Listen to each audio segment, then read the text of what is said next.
Hello, my friends. It's Monday, April 29th, and this is the Daily Brief.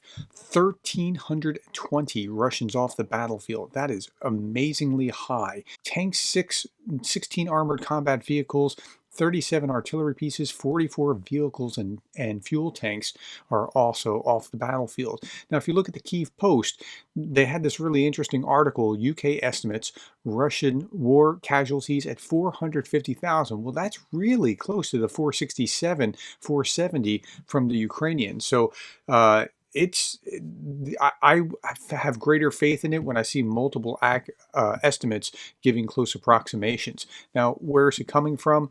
Andrew Perpetua shows about a 2-to-1 loss for the Russians.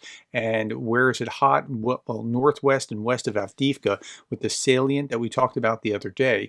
And also, Ukraine's commander-in-chief said Russian troops have been trying to drive Ukrainian troops out of Kherson bridgehead, but to no avail. So that's giving you some context about where the fighting is and where it's most hot.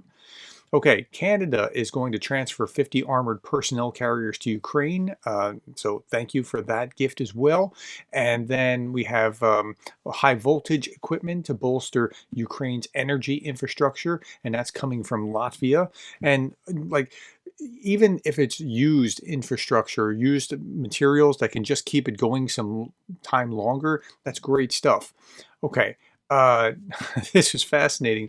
Jason J. Smart, a hacker collective opposed to Putin, has hacked and leaked 7.6 terabytes of data from one of the largest Russian real estate related companies. Well, what does that matter? Well, now you know who you can start seizing assets from or sanctioning, or where they keep their money. New sanctioned Russian officials, properties, and offshore companies can be identified, which may lead to further asset seizures in the West. Okay.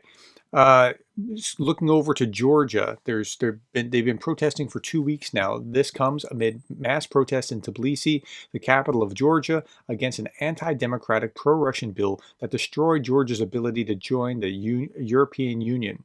And that's what this bill would have done, or would have moved it backwards in that process. 83% of the population want to join the EU. Another view of that, this is from Francis Fukuyama.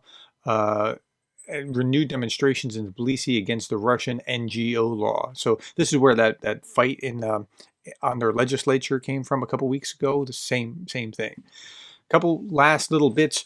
Kadyrov has appointed his 16-year-old son Adam as curator of the Russian Special Forces University, named after Putin. His 16-year-old son. I approve of this. I think this is great. I think it's wonderful. He ought to approve his 10-year-old to do something else important, and that's a great thing. Be 16-year-old in charge of Chechen Special Forces is a great idea. Okay, and last thing, she walked the entire day without food and water. At least twice she came under Russian shelling, with explosions throwing her several meters into the grass. Despite this, she got up and continued walking until she noticed Ukrainian soldiers, who took her to a safe place. This 98-year-old Ukrainian woman walked out of the Russian-occupied portion of Ukraine in order to get to safety. Walked a day. How about that? All right, thank you for your time. Thank you for the likes, the shares, the subscribes, and thank you for being the kind of person that cares about Ukraine.